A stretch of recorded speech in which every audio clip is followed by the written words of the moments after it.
I guess you couldn't really have chosen a better time to assess the future of retail banking. There are probably more challenges to your business today than any of us have seen previously in our working lives. And you might, on the one hand, regard this as an opportunity for change, or you might, on the other hand, regard it as a threat. So it depends on your outlook on life as much as anything. But a crisis of the scale and severity that we are and have been going through over the last sort of 4 and more years now will, of course, have and prompt profound changes in the industry. I'm absolutely sure of that. And I'm in the camp that the crisis is an opportunity for change for the better. I suppose, as we said in the introduction, I've been responsible for resolving problems in banks in this country for the last 4.5 years, and now I'm responsible for supervising them, so you have to be an optimist when you do what I do. Otherwise it all gets a bit too much. So what I'm going to do, I'm going to speak today, slightly picking up the football analogy that when I walked into the room. My speech is slightly a game of two halves, but it's rather two unequal halves, I have to be frank. In the first half, which half-time is rather longer into the game than normal, I'm going to talk about the pressures on the industry and the pressures in retail banking as I see them today. And in the second half, which is much the shorter half, I'm going to talk, rather actually draw on the experiences of the job that I did for 7 years until earlier this year as Chief Cashier of the Bank of England, to talk about one or two of the conclusions that I reached from what I saw of the industry and my very extensive dealings with the industry in that role. So if we start with the big question, which is what are the perceived problems and challenges of banks today? First of all, and I speak from a sort of point of view of a supervisor now, I think the resilience of UK banks has improved substantially since the dark days of 2007, 8, 9, when of course a large part of the industry was under really extreme stress.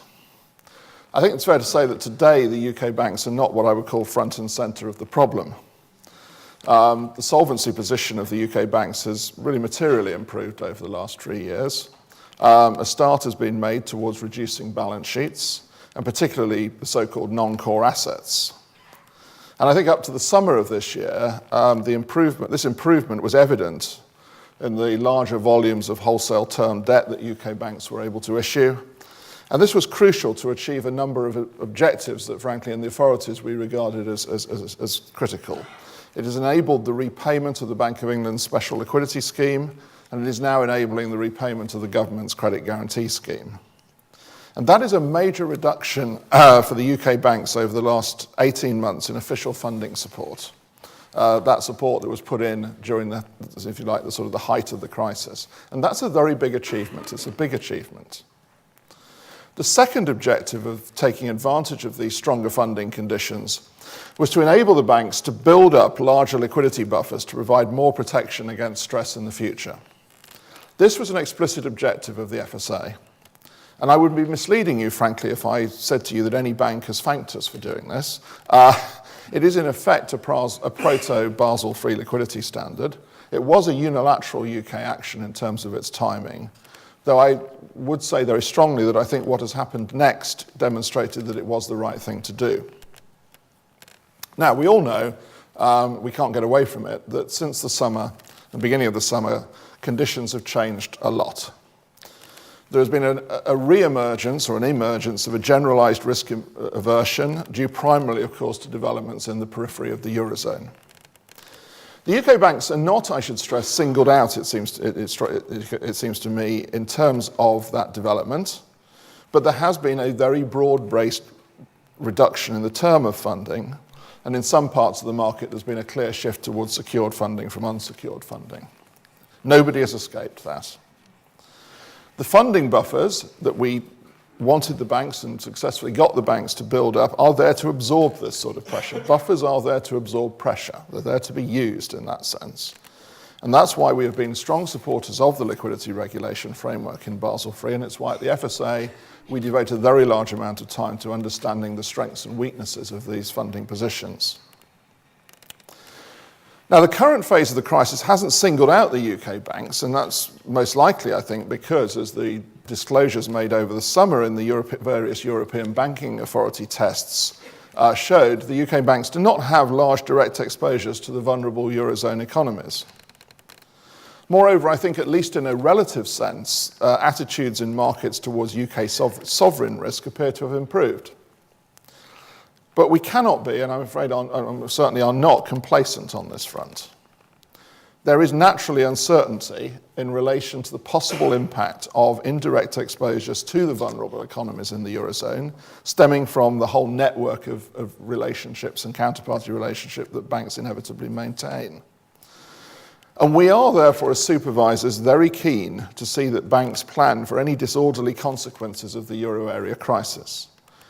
Good risk management means that we have to plan for unlikely but and severe scenarios, things that may or may not happen, but they have to be planned for. We cannot ignore the prospect of a disorderly exit of some countries from the Eurozone.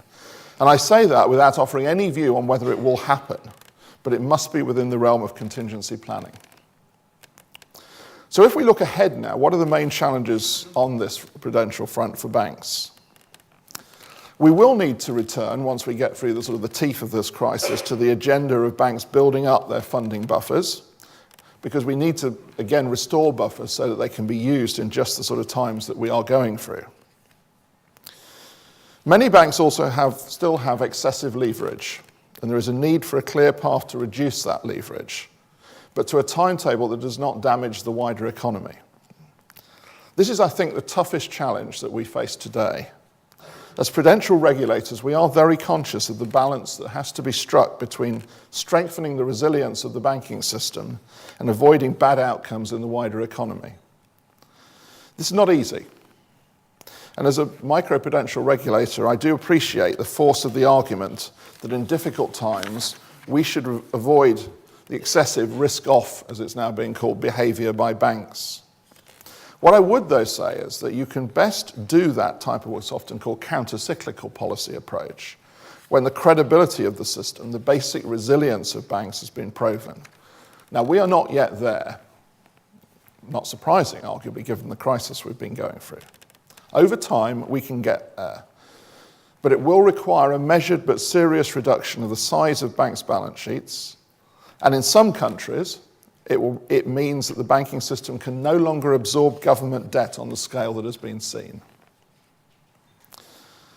There is also, in my view, little doubt that the package of regulatory reforms taken as a whole, including Basel III, will prompt a rethink of the role of large position-taking investment banking activities. One of the features of the very rapid growth of banks' balance sheets before the crisis was the substantial growth of this on-balance sheet position-taking in what could not quite honestly be described as assets that were likely to remain liquid in a period of stress. Many of these assets are now regarded by banks as non-core, and the focus, quite rightly, of sale and deleveraging plans.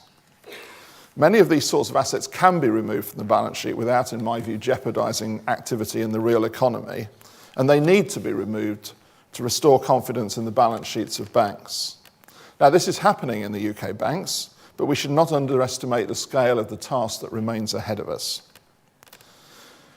Tackling this reduction in non-core assets is also an important sign that the management of banks are aware of and committed to the sort of structural change to their balance sheets that is required to convince investors, regulators, and the wider public that the need for change is well understood. Actions, frankly, here speak louder than words. And my best guess is that we will see a sharp reduction in the scale of investment banking activity undertaken in the banking sector. Now, your focus today is on retail banking, the services that we all need as customers from the banks to sustain our everyday lives. The fact of the matter is that whatever people think of banks, and we all read a lot about what we think about banks, these are an essential part of the fabric of the economy. One of the critical, I would say arguably the critical definition of the financial stability objective that we have as authorities is the continuous supply of the necessary financial services to the economy. That's what you do. But retail banking, as I said at the start today, is under strain. There's no doubt about that. Now, one of the most obvious differences between the crisis that we are going through today and have been going through in previous recessions is the response of monetary policy in the economy, not just in this country, but elsewhere. It has been to cut interest rates and sustain them at very low levels. This, I should say, is undoubtedly a measure of the success of the monetary policy framework. If you go back to the early 80s or the early 90s, it was very different. For retail banks, in those times, the experience was rising interest rates at the time of recession because of an inflation problem, and a sharp increase in loan loss and arrears rates in lending. This time it's very different. Loan loss and arrears rates are low today by historical standards, no doubt in large part due to the low cost of debt servicing. But of course the pressure on you comes elsewhere. The pressure is coming today from the impact of those very low interest rates on margins, on your interest margins. And this goes across retail and wholesale funding in the banking system. To me, one of the most striking pieces of evidence to support this is the spread between the official Bank of England interest rate, the rate the MPC sets, and the typical term retail deposit rates in this country, the 1, 2, 3-year fixed deposit rates offered to the public. That spread is at a level substantially out of line with history. That may be good news to the public in terms of competition for deposits and rates, but it is putting heavy pressure on margins in banks, and more broadly it constrains the transmission of monetary policy into the economy by limiting the fall in the effective rate of interest that you are paying and you are charging. Now, you may say, or some people may say, you probably wouldn't say actually, but some people say, well, one reaction to that is to cut the remuneration of bankers, to increase the rate of return in banks. And that's true enough, but I suspect that the pressure really goes a long way beyond that. And as a regulator, I'm very conscious that while we have sensibly set quite long deadlines for banks to accumulate the additional core capital that they need to meet the new Basel III standards, these prolonged returns and a prolonged low rate of return do potentially jeopardize that trajectory. At this time, we're at the point of watching that carefully to see whether there is a threat emerging and encouraging banks to raise capital wherever they can. I think low returns in retail banking also bring into focus the issue of pricing for services, because ultimately that is a variable that can adjust, of course. I think today there is something of a paradox in retail banking. There's no doubt that the crisis has reduced competition. Many of the foreign banks that were active in this field have pulled out, and the second tier of UK retail banks has been heavily hit by the crisis.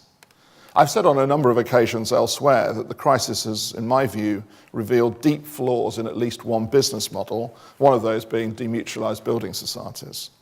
Not one of them today survives as an independent entity, and I don't think that's an accident. This evidence provides strong support, of course, for the conclusion as set out in the commission led by John Vickers that retail banking needs more competition. I do not disagree with that conclusion. And likewise, I welcome the greater competition that will make it easier will arise from allowing consumers, for instance, to switch accounts more easily. But the paradox, I think, is that in certain activities there was arguably what I would call suicidal competition in the run-up to the crisis, of the sort that we do not want to see repeated. I think the most obvious case of this was mortgages, where margins were squeezed heavily in the run-up to the crisis. And we also saw another, I would say, undesirable development of the retail banking scene, namely the recourse to earning returns from opaque fees. The business model of squeezed lending margins and missold products, whether it be PPI products or mortgage products, was wholly undesirable in my view. Today, lending margins remain squeezed, and of course there are substantial redress payments in areas like PPI. Alongside this is a squeeze on new lending and the terms on it. This is, I think, not surprising, but nor do I think it is sustainable. I don't think it's sustainable in our society to pick up a newspaper every morning and to be told that the average age of a first-time home buyer is getting nearer to 40. We have to rethink the terms on home lending, as well as seeing some adjustment in the price of housing, no doubt. Now, those of us who are responsible for the stability of banks cannot jeopardise that again. We cannot go back to the famous Northern Rock 125% LTV mortgage. But there is an urgent need to examine ways to improve, I think, the form and terms of lending to households and to small businesses. I think that the pricing of retail banking is a problem in this respect. I'm going to be honest, I think the notion of free banking has distorted the landscape. I don't really think there is any such thing as free banking. What it really stands for is that charges are levied inconsistently across products supplied by banks, with the consequence that some appear to be free. I think it also leads to unhelpful and damaging decisions on the supply of products. I think the philosophy should be give the public what they want, but at a fair price, which is transparent to them. And I want to end by just giving two examples of, as I said, drawing on actually my previous experience, largely in the world of payments as chief cashier. One of the well-known responsibilities of being chief cashier is you're responsible for banknotes. Indeed, you sign them. I was the 30th chief cashier of the Bank of England. I took office at the end of 2003 when the total value of banknotes, Bank of England banknotes in circulation was around £35 billion. When I came to the end of my term, at the end of March this year, the total was around £52 billion. That's a very big increase. It had taken 300 years to get to 35 billion. We could debate at great length why that increase happened. But one thing I am sure, the objective of the Bank of England is to meet the public's demand for banknotes. I think we did that largely with one exception I'll come to. Now, from time to time, I was asked if I had a strategy to end the use of cash because it's all a bit outmoded. And my answer was no. I had a strategy to give the public what they wanted. If it happened to be more notes, well, that's what they want. Now, in one respect, we did not achieve the public's wish, at least as far as I could tell. We did not get enough £5 notes into circulation, so we set about solving the problem. And I'm pleased to hear recently from my successor, Chris Salmon, that the target for dispensing more fives from ATMs is well on the way to being met. But I give this example only to say that it met a demand that we were getting at the Bank of England very clearly from the public, from all the messages we got from the public, that that is what they wanted. And we set about trying to meet it. The second and final example I'll give is the faster payments service. Now, a lot of money, frankly, was spent by your institutions developing this service. I think it has some state-of-the-art features to enable same-day low-value payments to be made. I think it answers a need that has been expressed by sections of the public to be able to make same-day low-value payments.